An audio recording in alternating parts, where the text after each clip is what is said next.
ပြည်နယ်တောင်ပိုင်းတောင်ကြီးမြို့မှာမိုးသည်ထန်စွာရွာသွန်းမှုကြောင့်မြို့ပေါ်ရပ်ကွက်များအကျွမ်းရေကြီးရေရှမ်းမှုများဖြစ်ပွားခဲ့သလိုအုတ်တိုင်းပြိုကျမှုများကြောင့်လူထိခိုက်မှုများရှိလာမင်္ဂလာပါပရိသတ်ကြီးရှင်ပြီးခဲ့တဲ့မေလ15ရက်နေ့ညနေပိုင်းတုန်းကရှမ်းပြည်နယ်တောင်ကြီးမြို့ပေါ်ရပ်ကွက်များအကျွမ်းရေကြီးရေရှမ်းမှုများစတင်ဖြစ်ပေါ်ခဲ့ပြီးအုတ်တိုင်းများပြိုကျပျက်စီးခြင်းကားလမ်းများပေါ်သို့ရေရှမ်းခြင်းမော်တော်ကားများနဲ့ဆိုင်ကယ်များပါနစ်မြုပ်ခြင်းတို့အထိဖြစ်ပေါ်နေကြောင်းတောင်ကြီးမြို့ကန်တအူးရဲ့ပြောပြချက်အရသိရှိရပါတယ်။ပြည်တော်သားနဲ့ဦးကြီးခန့်ရက်မှာတော်တော်ဆိုးတယ်။မနေ့ကမြစပယ်တဲခုကန်ဘေးကလမ်းဘေးထဲမှာဆိုရင်ကားလမ်းလားရေချောင်းလားဆိုတာမသေးခွဲတော့ဘူး။မြောင်းတွေကအကုန်ရှက်ပြီးကားတွေဆိုင်ကယ်တွေပါမြုပ်တယ်ဟု၎င်းအမျိုးသားကဆက်လက်ပြောပြထားပါတယ်။လူဦးရေထူထပ်လာပြီးလူနေအိမ်ကြီးများပြားလာခြင်းအိမ်ဆောက်တဲ့အခါအိမ်ဝန်းအပြည့်ကွန်ကရစ်ခင်းခြင်းတို့လှုပ်ဆောင်ကြတော့လေ။ကောင်းမွန်တဲ့ရေနှုံမြောင်းစနစ်မရှိခြင်းရေမြောင်းများအတွင်းသို့အမိုက်များဆွန့်ပစ်ခြင်းတို့ကြောင့်ရုတ်တရက်မိုးကြီးတဲ့အခါမြောင်းရေရှမ်းပြီးရေကြီးမှုများဖြစ်ပေါ်နေကြောင်းလည်းသိရပါတယ်။မြောင်းတွေထဲမှာအမိုက်တွေကိုပြစ်ကြတာမြောင်းတွေကအမိုက်တွေဆိုရင်လည်းစီပင်ကလာဆဲပြီးမတည်သွားကြဘူး။လမ်းပေါ်ကိုဒီတိုင်းပုံထားခဲ့တယ်။အဲ့ဒီလိုထားခဲ့တော့အဲ့ဒီအမိုက်ပုံနေရာကိုလူတွေကအမိုက်ထပ်ပစ်တော့တာဟုမြို့မရက်ကွက်အတွင်းနေထိုင်သူအမျိုးသမီးတဦးကပြောပါတယ်။ပင်လယ်ရေမျက်နှာပြင်အထက်ပြည်ပေါင်း4900ကျော်မြင့်နေတောင်မော်တွင်တည်ရှိတဲ့တောင်ကြီးမြို့ဟာ2020ခုနှစ်ကအာဆီယံမှာအသန့်ရှင်းဆုံးမြို့တော်စု Asian Clean Tourist City Standard Award ဆုရရှိခဲ့တော့လေဆုရရှိခဲ့တဲ့2020ခုနှစ်နောက်ပိုင်းမှာစတင်ပြီးမိုးရာသီရောက်တိုင်းရေမြောင်းများအတွင်းမှာအမိုက်များပိတ်ဆို့မှုကြောင့်ရေကြီးရေရှမ်းမှုများကိုပုံမဆိုးရွားလာခဲ့တာလည်းဖြစ်ပါတယ်။ဒါအပြင်အဝီစီရေတွင်တူးဖော်မှုအစမတန်များပြားလာခြင်းတို့ကြောင့်မြေကျွန်းတဲ့ပြဿနာများလည်းဖြစ်ပေါ်လာနိုင်ကြောင်းပညာရှင်တချို့ကဆိုထားကြပါတယ်။တောင်ကြီးကအဝီစီတွင်းတူးတာများလို့မြေအောက်မြေကျွန်းလိမ့်မယ်လို့အင်ဂျင်နီယာတယောက်ကပြောဘူးတယ်။မိုးများပြီးရင်မြေအောက်ရေတစိမ့်စိမ့်နဲ့ပြန်ထွက်တယ်။ရေစုပ်ဆက်နဲ့ဆုပ်ထုတ်ရတယ်လို့တောင်ကြီးမြို့အနောက်မြို့ပတ်လမ်းအနီးမှာနေထိုင်သူအမျိုးသမီးတဦးကပြောပါတယ်။ရှမ်းပြည်နယ်အစိုးရအဖွဲ့ရုံးစိုက်ထားပြီးအစိုးရဌာနအဖွဲ့ရုံးများစွာတည်ရှိတဲ့တောင်ကြီးမြို့ဟာအမြင်မှာလှပတရားရှိနေပေမဲ့လည်းမြို့တော်စီမံခန့်ခွဲမှုစနစ်များယိုယွင်းလာမှုကြောင့်တစ်နှစ်ထက်တစ်နှစ်သဘာဝဘေးဒဏ်ကိုပြည်သူများပုံမခန်းစားလာရတယ်လို့လည်းသိရပါတယ်။2024ခုနှစ်စက်တင်ဘာလကတိုက်ခတ်ခဲ့တဲ့မုန်တိုင်းရာကီကြောင့်မိုးသည်ထန်စွာရွာသွန်းခဲ့ပြီးတောင်ကြီးအပါအဝင်အင်းလေးကလောနဲ့ရှမ်းပြည်နယ်တောင်ပိုင်းတကြောမြို့နယ်များစွာမှာရေဘေးသင့်မှုကိုဆိုးဆိုးရွားရွားခံစားခဲ့ကြရပါတယ်။ဒါအပြင်ပြီးခဲ့တဲ့မတ်လ28ရက်နေ့ကလှုပ်ခတ်ခဲ့တဲ့အင်အားပြင်းငလင်ကြောင့်အထီးအခိုက်ပြင်းထန်ခဲ့တဲ့အင်းလေးဒေသမှာပြည်내ထူထောင်ရေးလုပ်နေတဲ့ကာလအတွင်းမိုးသည်ထန်မှုကြောင့်ရေမြင့်တက်လာမဲ့အနေအများကိုလည်းဒေသခံများကစိုးရိမ်နေရတယ်လို့သိရပါတယ်။ဒါတော့တစ်ဖက်ပိတ်လမ်းပေါ့နော်။အဲကနေအုတ်တိုင်းကျော်ပြီးတော့အုတ်တိုင်းမြင်လို့ဟိုဘက်အုတ်တိုင်းကျော်ပြီးတော့ဒီတိုင်းစီတော့ပို့ဆိုးတော့ပေါ့လက်ရှိ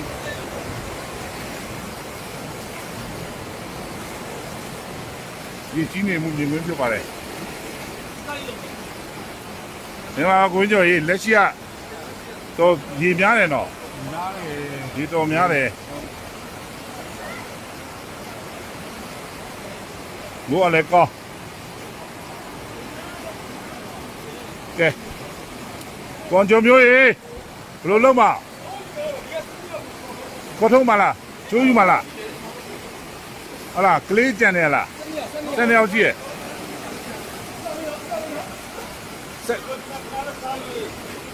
ဒါတိုင်းမှာချီလင်းတော့ရပါစနေရရေတာကြီးနေဗျာခဏစောင့်ပြီးတော့ခဏကျိုးလာပြီမဲ့ကျိုးနဲ့သွားလို့ရအောင်လို့ကျိုးနဲ့ဆွဲမှရမယ်မဟုတ်ဆိုရေသီးသားတန်းနဲ့ဖက်နှက်တွေအိမ်နဲ့ချိန်ခွက်ကိုထည့်ထားလဲဖက်နှက်ကိုဖက်နှက်မရှိတော့ဘူးဟာဖက်နှက်ပါဝိုင်းလားအေးဖက်နှက်တွေကြီးတဲ့လူတွေအိမ်လေးနဲ့ထည့်ထားလိုက်မဟုတ်လဲကင်ထားလိုက်နော်အိမ်ထဲကျွတ်လေးနဲ့ထည့်ထားလိုက်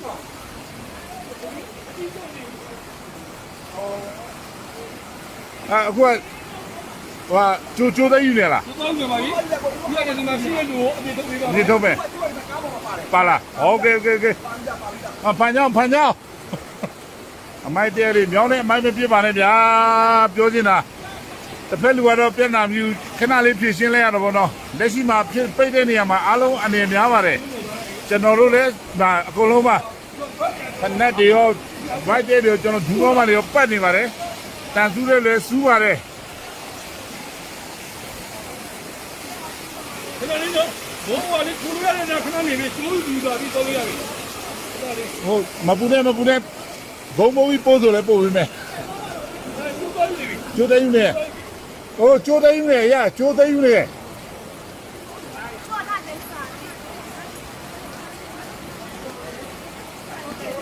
စကဲပဲမဟမ်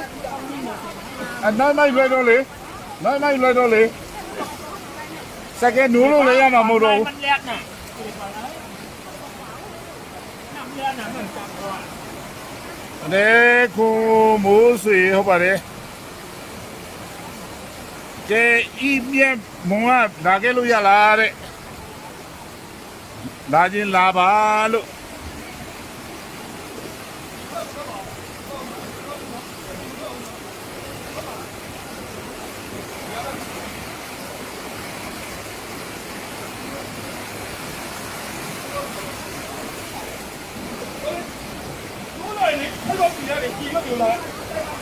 လက်ထဲမှာချီလိုက်ရလေ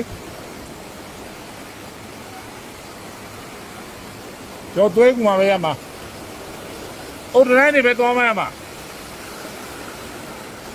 ဒီတိုင်လေးကင်ပြီးပဲသွားမရတော့မှာလက်ကြီးက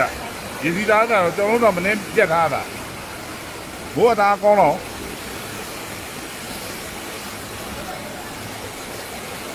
အနေကောင်းပါလေဗျာကျွန်တော်ဒီကောင်းပါလေဗျာ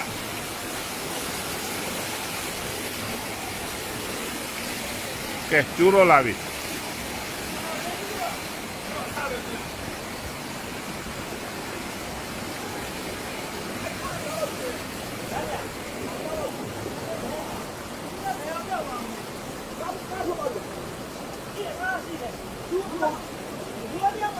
我欧洲平台上下去，哎呦，欧洲平台。 အိုတတိုင်းနေကင်ပြီးသွားမယ်နော်ဘုရားကြီးလာပါဦး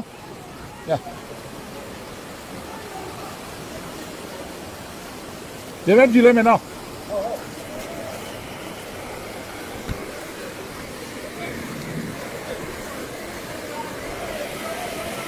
ရ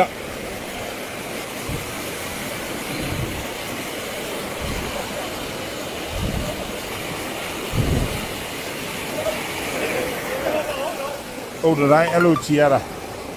နေရတော့မိုးတော့ရက်သွားပြီဒါရွာနေတော့မို့ဗျာအာတော်ရပါဗျာဖက်မပြောက်သွားလို့ပဲညီများကဲကျင်တာသ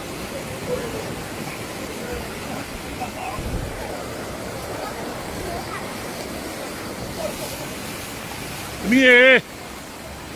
ကျိုးပဲကင်သွားတယ်သမီး 哦，我咱们要不要我不是有感来了？ အေးကန်နဲ့ရ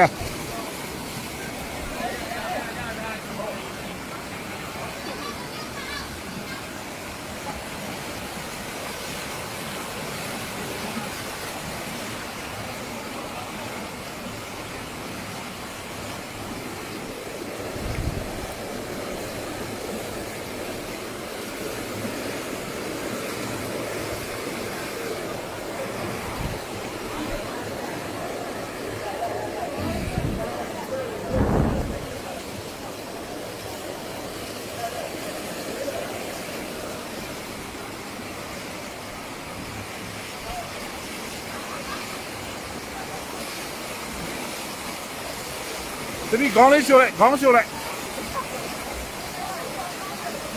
အော်ဒီတော့သားလို့ရတယ်ရှိုးလိုက်အေးအဲ့လိုလေးလူကေထုတ်ပြီးနေရပါ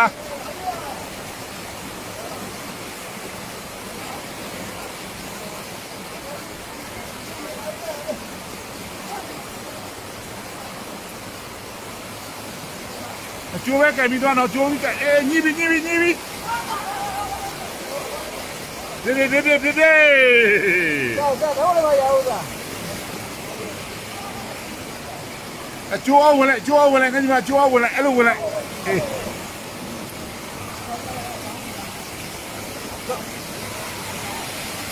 这个捉单干比越多嘞，我们干多嘞。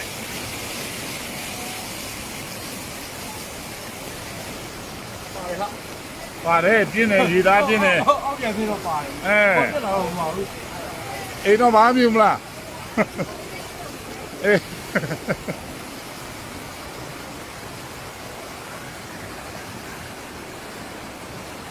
ရပြေးဟု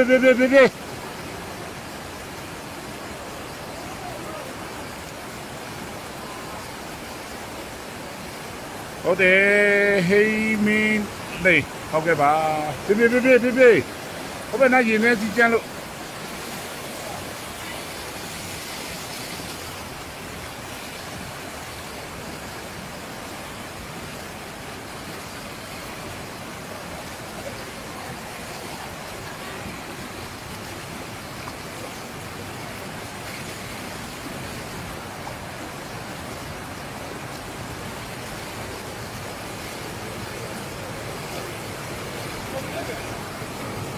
ကွန်ထရိုးထပ်မဟုတ်ထပ်ကိုပြီရပြီထပ်တော့ဒါတော့ရပြီနေတွေ့နော်โอเคနားတော့โอเคလေ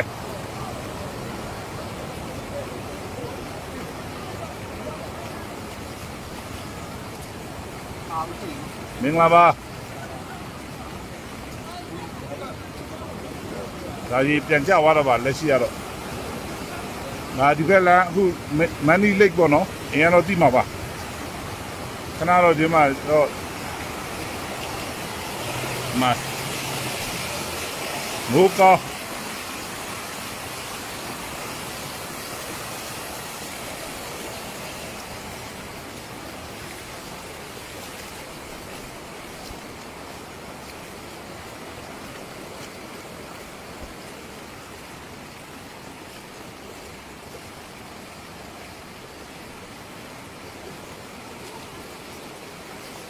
ဖနပါbienဖနမပါ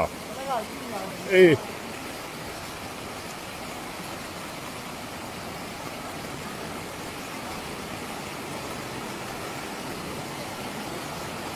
ဒီရုပ်လေးလိုချင်တော့လာယူလို့ရနော်ရေထဲမှာနော်ဒါရုပ်လေးကြံတယ်ဒါဒီဘက်လမ်းကြီးအဲ့လိုပါရေတော့နည်းနည်းတော့ကျသွားပြီများတော့မကျနည်းနည်းတော့ကျသွားပြီဒီဘက်လမ်းလေးရေရှမ်းတယ်ကျွန်တော်လည်းဖနမစင်းနေတော့စူးလို့မတတ်နိုင်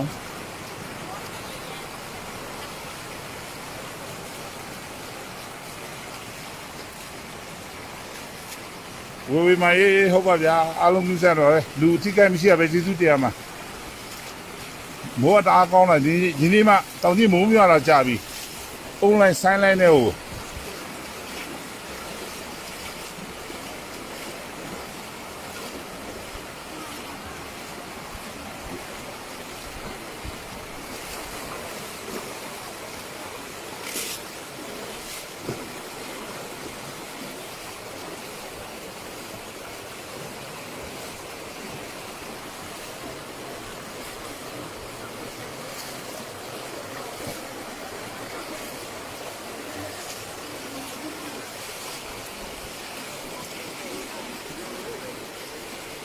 ဘာရပြီးမှကဲဆယ်ဖို့အတွက်လုံနေတယ်နေမျိုးကကျွန်တော်လည်းခြေတော့တဲလေးရှိပြဒါအိမ်လမ်းကြပါ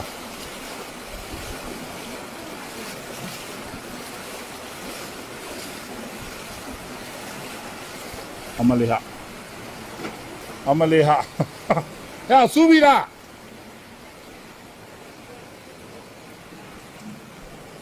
အမိုက်တွေဗျာအမိုက်တွေရဲ့ပြဿနာဘိုးခွက်တွေရောပလုံးပလာတွေရောဒါစူးဒီဘက်လာရအောင်မဟာရှိဟာဆောင်းနေကြောင်းနေအမိုက်ပြတဲ့ပြဿနာတွေလား